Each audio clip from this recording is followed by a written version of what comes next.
10, 9, 8, 7, 6, 5, 4, 3, 2, 1, 0.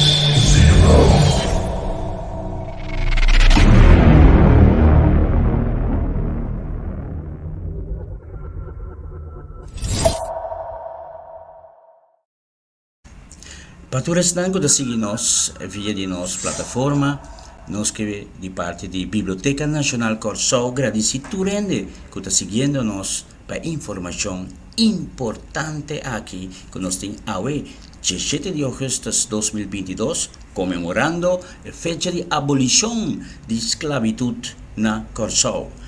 Nos também entrevistar. Nós temos uma entrevista virtual amplia com Dr. Fricke. Ele é escritor, arqueólogo, ele atende a essa investigação com o habitantenan humano e também um historiador oral.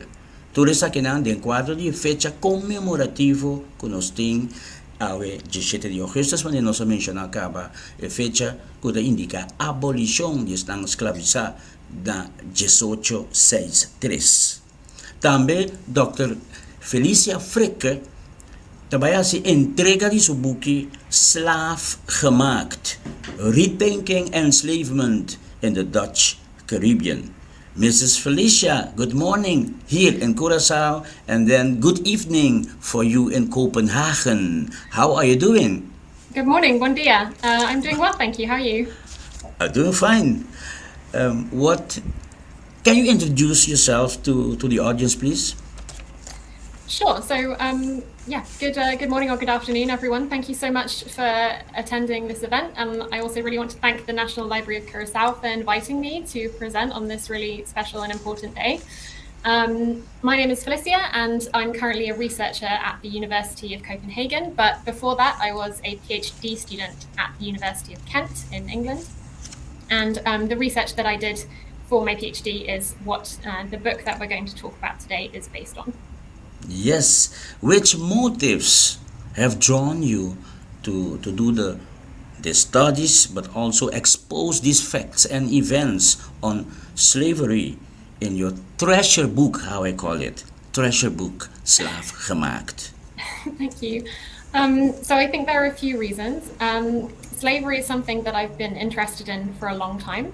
Before I got interested in colonial period archaeology, I was quite interested in Roman archaeology, and there was also slavery in Roman times, of course.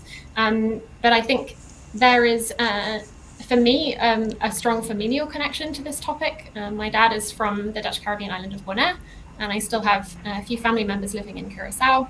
And so for me, it's also like of personal importance, and I'm going to explain a little bit more about that later on. Ok, signora Felicia, Dr. Felicia Fricke, ci kerato lo basi su presentação di buki Slaafgemaakt. Anto, promé que sei, nós banco video e jay ci orato a kerato nós trabalha haña e presentação di Dr. Felicia Fricke. Nós trabalha per video. It's a great big world with so much to learn with National Geographic Kids. Hey everybody, it's Keith and Amanda, and we're here with Nat Geo Kids to dig into something really fun, archaeology. Archaeology is the study of the past by looking at the things left behind by the people who lived before us. The scientists who study archaeology are called archaeologists, and they're kind of like detectives. The clues they find help us to understand the way people used to live. That can be anything, including buildings, artwork, tools, bones, weapons, even garbage. That might sound like digging for buried treasure, but the real treasure is in how the things we find tell a story about the way people used to live. Does that include fossils and dinosaur bones? Nope. Even though archaeologists sometimes find fossils, what they really focus on are people and the things they leave behind. A lot of what we know about the people who lived before us was first discovered by archaeologists. I think I'm ready to discover more about archaeology. Shall we dig in? What a beautiful video, right? Yes, very sweet. Ok, no momento lang aqui, nós vai apresentar, nós vai para a apresentação de Dr. Felicia Fricke.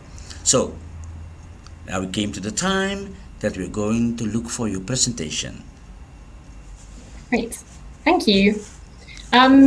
So yeah, the book that I'm going to talk about today is, as has already been mentioned, entitled Slavgemaakt: Rethinking Enslavement in the Dutch Caribbean. I actually have a couple of copies of it here to show you. So this is the hard copy, and it's recently come out in paperback as well.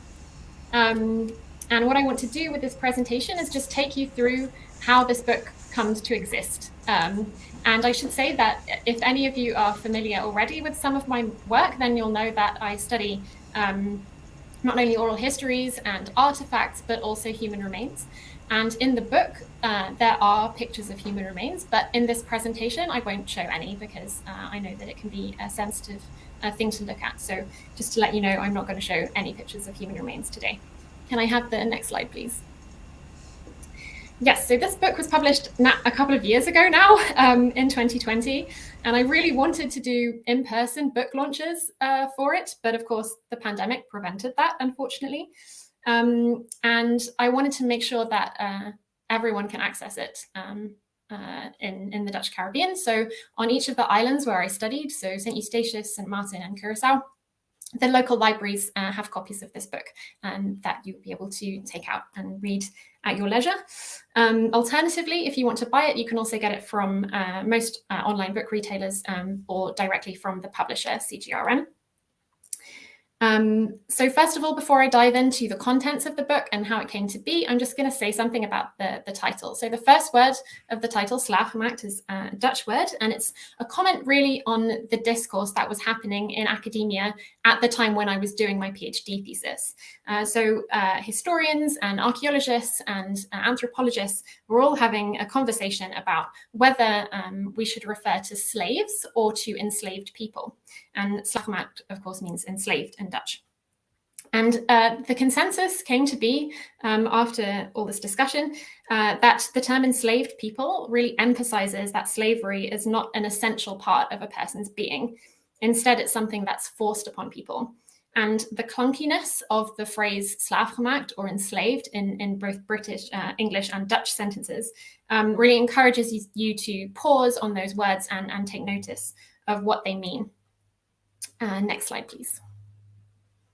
Thank you. So I first went to the Dutch Caribbean actually in 2009 with my dad. We went to Bonaire, the island where he was born.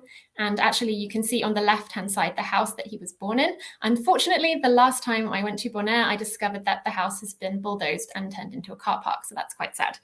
But during this visit, he took me to see the salt pans. And you can see the other two pictures on this slide show the huts that are found by the salt pans in Bonaire. And I was standing inside one of them and looking out through the door towards the sea, which you can see on the right-hand side.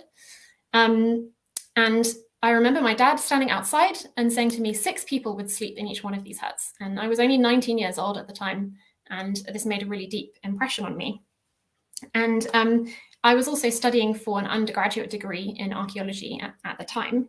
And it really made me think about how archaeology could be a very effective tool for telling the story of enslaved people on these islands.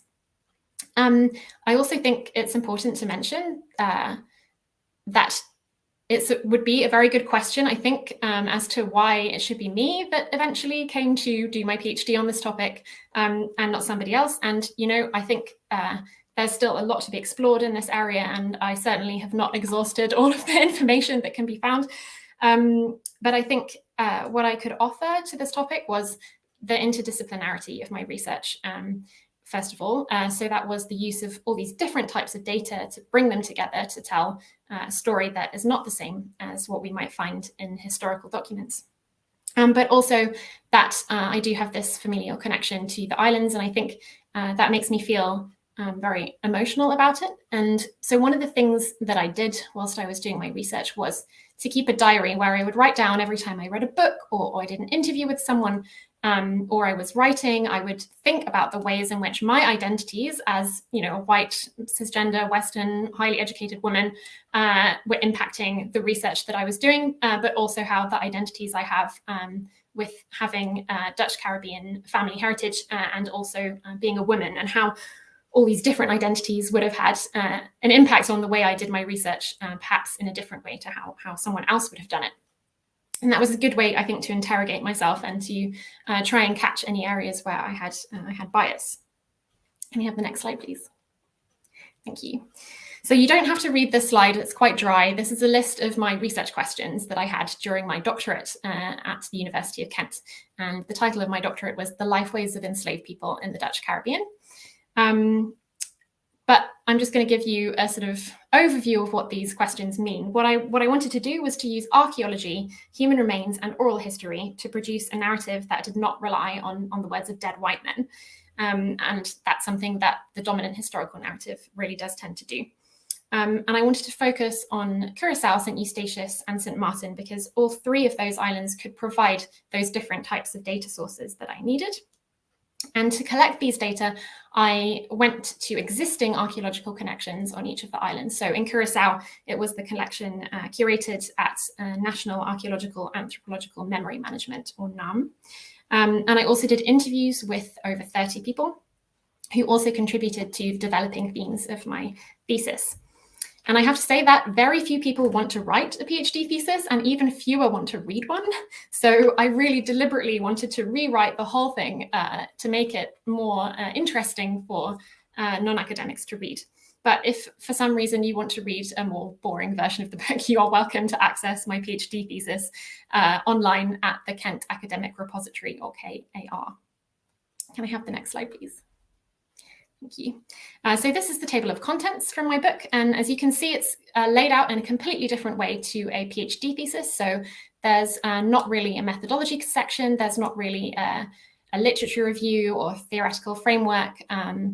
And I only really included the bare bones of what you need to understand in order to know how I came to my conclusions. And I really organized the information from each of the three islands around either artifacts or skeletons from those islands, and use each one to tell a story that could contribute to building this picture of what it was like to be an enslaved person on these islands. So the next few slides are just going to go into a little bit about what each of these chapters contains. Next slide, please. So as I mentioned before, the dominant narrative that we have, primarily from history, but also from archaeologists, is one that is really focused on the administration and economy of slavery. And of course, that is primarily a focus on the white elites. And this has produced, I think, this narrative of quote unquote mildness and tranquility in the Dutch islands. And this is actually something that we see with various different colonial powers in the Caribbean. They're often very keen to place blame on other colonial powers and say, oh, but we treat our slaves really well. And that's obviously quite a rose-tinted view of what was going on during this time period. And I think it's a really dangerous narrative because it silences Dutch Caribbean people who are still experiencing the social, economic, and political after effects of slavery. And I think we've seen that particularly recently over the past couple of years during the pandemic. So in order to counteract these narratives that were existing, I wanted to use post-colonial theory, specifically a part of post-colonial theory called subaltern studies that tries to, in my case, to look at history from the point of view of the enslaved person and to really focus on their experiences. I also used the reflexivity diary that I mentioned before to interrogate my own standpoints. And I used interdisciplinarity, so lots of different data sources that can support each other.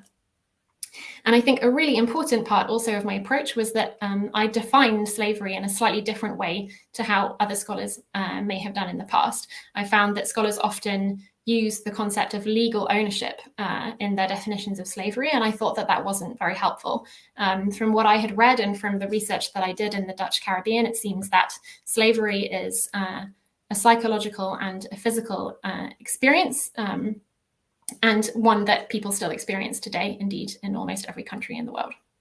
Can I have the next slide, please? Thanks. So to talk first about the chapter on Kòrsou, you can see here a picture of the Kunuku house, which you might recognize from the Kastipali Maishi History Museum. And this picture also represents what we might call the home space. So this concept is from a book called Black Feminist Archaeology by Dr. Whitney Battle-Baptiste. And she talks about the home space, so not only the house, but also the land around it and all of the things in that space, as a site of resistance, recovery, and agency for enslaved people.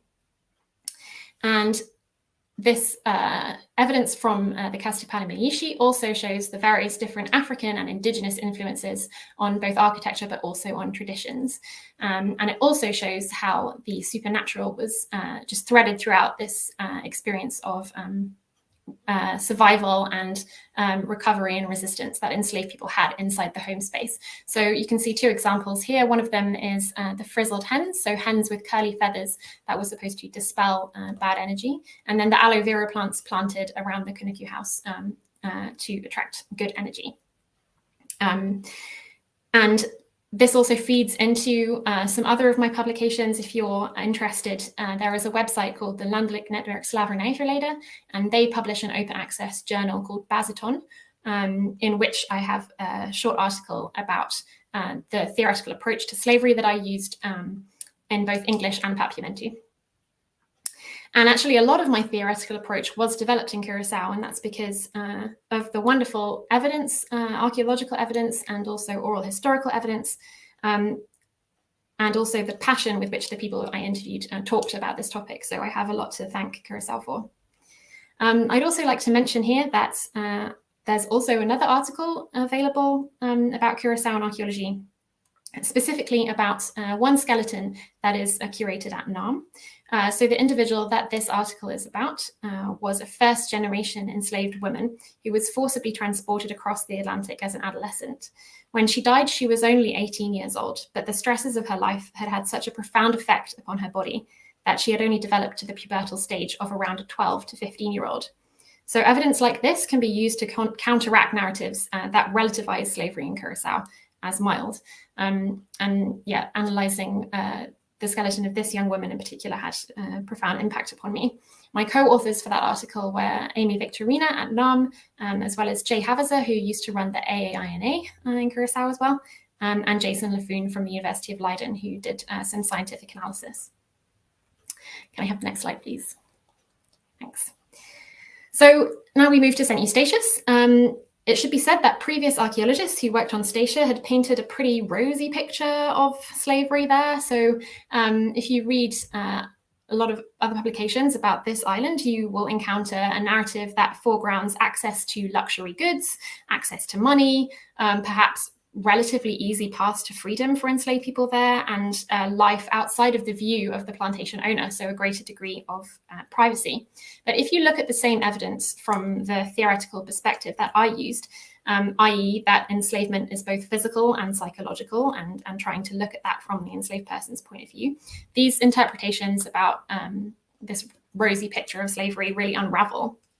So the question that I like to ask here is, what use is having nice plates and glasses if you're afraid every day that your family will be sold away from you? And I would like to say they're not any use at all. So one example in that vein is this picture here that you can see on the right-hand side. It's a very small glass perfume bottle stopper, which had, prior to my PhD, been interpreted as a symbol of economic prosperity and enslaved people at Fair Play Plantation engaging with the monetary economy. But if you look at it in a different way, this object is very glittery, it's shiny, it's also a little bit white on the outside. And these qualities that it had would make it quite a good amulet, representing the ancestors and the liminal space between our world and the world of the ancestors. So this really turns established narratives on their head. And this is also something that I explored on St Eustatius regarding the blue beads, which I'm sure you've heard about. And there are two publications about the blue beads that are also accessible. So one of them is in the Journal of the Society of Bead Researchers. And I published that article together with Padi Sahidi. And another one is a book chapter in a book called Slavernij in Oost and West, which was published in Amsterdam, and that one is in Dutch. Can we have the next slide, please? Thank you. So on the right-hand side here, you can see the seeds of a leguminous shrub that grows in St Maarten, and these were used as game pieces in games like marbles and mancala, in the same way that one might use ceramic fragments. And indeed, in archaeology, we do see a lot of those ceramic fragments used for games as well. But they're quite interesting in that they come in all of these different colors, so you can use them for different games, and it shows the resourceful use of the natural world by enslaved people. Also relating to the supernatural, because trees are very, very important in supernatural terms. And what this also shows is that enslaved people, in their free time, they did engage in leisure activities like smoking, drinking, dancing, making music, and of course storytelling. And that was particularly important in the oral histories that are from St Maarten. And I think with this island in particular, it's important to say that Dr. Francio Guadalupe, in his book Chanting Down the New Jerusalem, noted that often the narrative of slavery in St Maarten is related to King Sugar. It's almost an imported Jamaican sugar narrative. And in fact, St Maarten was not a particularly important sugar island at all. There were other industries there that were perhaps more important at certain periods of time. So it's really important to try and build a narrative about slavery on St Maarten that is St Maarten's own. Can we have the next slide, please? Thank you. So I think coming to the end of the book, really, it's important to say that often we have a view of science as objective, but that's not the case at all. All science is political. And this is because we all come to it with our own existing biases and preconceptions. And I think it's important, therefore, to make these biases explicit and to think about the potential uses to which your research can be put. And I really hope that the approach that I used here is successful in talking back to the existing dominant narrative, particularly in history. And this is something that I would like to take further in the future, but of course that depends on funding. Can we have the next slide, please? So as I might have mentioned before, I'm working currently as a researcher in Denmark in a project called In the Same Sea. And this is a history project, so I'm learning to be a historian, which is pretty interesting for me. And the project is about links between different islands in the Les Antilles between 1650 and 1850. So what I'm currently working on is an article looking at Catholicism in Grenada, but there will be other things that I will work on in that project as well. And I'm also currently one of the directors of the International Association for Caribbean Archaeology. I was just voted into the board of this organization in June, so quite new. But the 3 years prior to June of this year, I was the head of a working group that was actually writing a pretty comprehensive new code of ethics for the International Association for Caribbean Archaeology. And that's in place not only to protect everyone who comes to our conferences, but also to encourage the highest ethical standards and practical standards also in our discipline.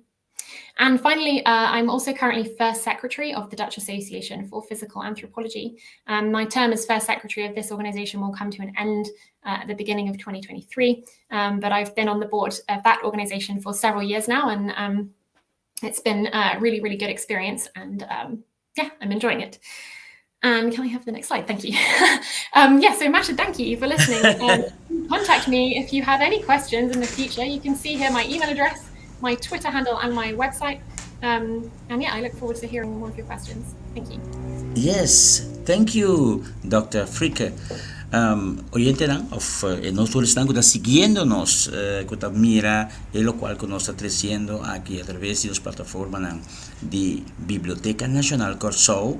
Nos está de entrevista con Dr. Fricke, anto a papia tocante de su buki slaaf gemaakt, que indica informashon que a recopilar durante la temporada que él hace su estudio. Riba è parte di sklabitut na Kòrsou, bisa den è parte di Caribe holandês. Agora, nós também que pergunta pe a promé pergunta tá nós que aceita eta 13 vista científico e acercamento tocante de assunto de sklabitut e esclarecimento caminha eta duna tudo informashon. Me pergunta na jeta da quanto tempo essa que atuma Dr. Fricke, slaafgemaakt depicts a scientific view and approach on the matter of slavery and enslavement. How long did this project cover in time? So it starts in the early 1600s, which is around the time when the first enslaved people were taken from Africa to the Dutch Caribbean. And then it goes all the way up until 1975. And that might seem a very long, large time period, especially when you consider that slavery was abolished in 1863. The reason it goes up to 1975 is that when I was interviewing people in Kòrsou, it became very clear that the labor system that replaced slavery in 1863, so pagatera, which I'm sorry about my pronunciation. Pagatera. Pagatera, yeah. Yes. Okay, thank you. That system of labor, it basically allowed the landowners in Kòrsou to continue many of the attributes of slavery that had existed beforehand. And as I mentioned in my presentation, the article that I've written in Basaton on the Landelijk Netwerk Slavernijverleden website really goes into that in more detail. Okay. The book, Slaafgemaakt, challenges the questions such as how does slavery affect the mind and body? Mm-hmm. What was your conclusion on this matter? So I think those two aspects are both really important, but I think the psychological aspect is almost more important because threatening violence often has the same effect as actual violence in terms of controlling people. And I have to say that this research on the effects of enslavement on human beings is still going on today because there's still slavery all over the world. So there have been studies of people experiencing PTSD and various different psychological and also bodily problems after being enslaved. Okay, which were the most thrilling challenges that you approached, that you had during your researches in the field of slavery in the Dutch Caribbean? I found it a really wonderful experience. It was pretty stressful. I mean, I don't think doing a PhD is supposed to be easy. But I think the best part of it, and the part that I really want to continue in the future, is how many people that I got to speak to. I traveled alone through the Dutch Caribbean, so I got to speak to a lot of people, and everyone was really kind to me, and I felt like very honored to be sort of welcomed and that people were willing to share their stories with me.